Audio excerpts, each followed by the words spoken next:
$70. What do you usually get for a $70 phone? Usually cheap, hot garbage. What's unusual about this phone is that it looks and feels as good as $600 phones. But you can't get everything for just $70. Hey guys, what's up? Zijin here, and this is the extremely cheap Bluboo XFire 2. In this review, I tell you the good and the bad of the XFire 2, so keep on watching to find out. Not gonna lie, but from the back, this phone looks almost exactly like the Huawei Honor 7, but that's a compliment, as this phone looks and feels amazing. You have 2.5D curved glass on the front, metal bezels, and a metal back. It's pretty compact for a 5-inch phone. It's almost as small as the Galaxy S6, just 1mm thicker. It's great to hold in one hand and pretty grippy too, despite the metal back. On the front, you have 3 capacitive buttons on the bottom, but the icons are kinda big. And you have the front camera, LED, and notification light. On the left, you have both volume and power buttons, and on the right, you have the triple SIM slots. The back of the phone is really pretty and is solid. You have the camera that kind of sticks out from the back, so do be careful when putting the phone down. You also have the fingerprint sensor and the LED flash. On the top and bottom are plastic strips to help reception. The build quality here is not typical of a $70 phone. The phone is solid and relatively compact, and the metal body looks and feels like a super expensive phone. You get a 5-inch 720p display, and the screen is really decent. Color reproduction is accurate but isn't punchy, as there isn't as much contrast in this panel as other more expensive phones. Brightness is also pretty decent. It goes up to about 450 nits brightness. Technically at 450 nits you should be able to use it outside, but with this phone you kinda really can't, just because the glass they use is so reflective. Indoors not a problem at all, but it's really hard to see outdoors. The screen sensitivity is okay, not the most sensitive, but sensitive enough. However, the glass itself feels really bad when sliding. It's so sticky and keeps catching your fingers. I have mixed feelings about the display. On one hand, it looks really decent, but the glass they use is really cheap and is so reflective and sticky. But at least this can be solved by using a matte screen protector. There's one speaker on the bottom edge of the device, and it gets super loud, almost as loud as the Moto G, one of the loudest smartphones so far. Quality though is just average. It's not going to wow you with extensive bass or clear mids, but they're totally fine. Have a listen for yourself.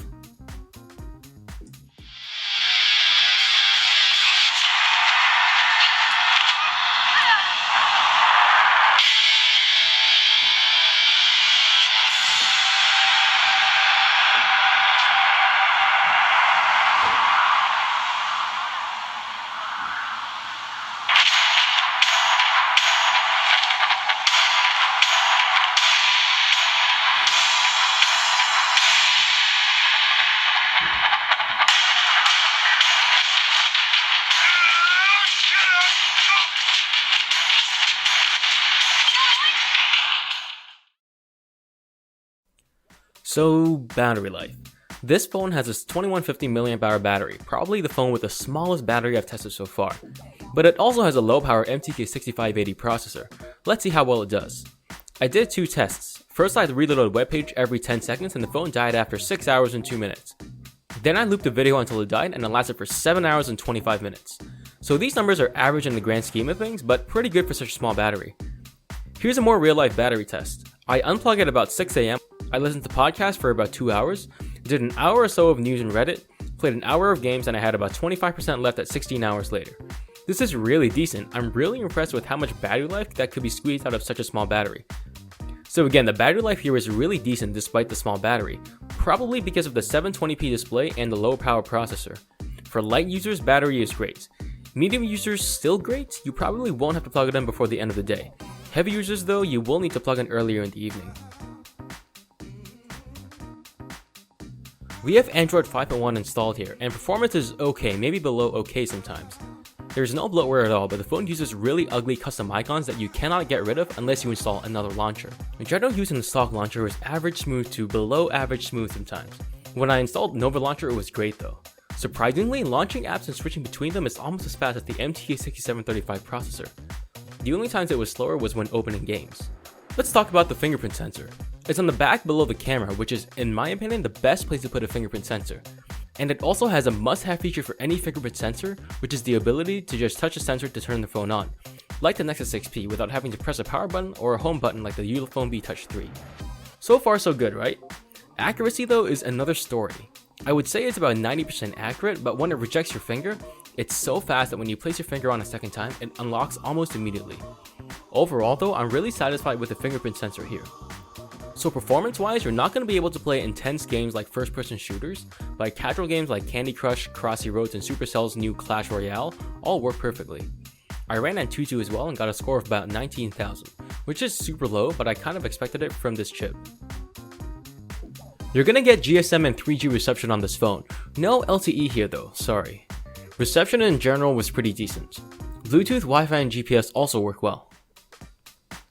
There's an 8 megapixel rear camera that takes decent pictures in good lighting conditions. It's honestly better than my M-Lace MX base, which is really surprising. However, if you get less than ideal lighting conditions, picture quality plunges off a cliff really quickly. Video quality is actually not that great. It's passable, but it washes out really easily. The front camera is okay for a front camera. You can take selfies, but they aren't going to be amazing quality. So the camera is average to below average, depending on what you're looking at. And honestly, the camera shouldn't be the reason why you're getting this phone. So what is the verdict on this phone? You get some unmatched build quality and aesthetics at $70 and a really decent fingerprint sensor. But again, no phone is perfect.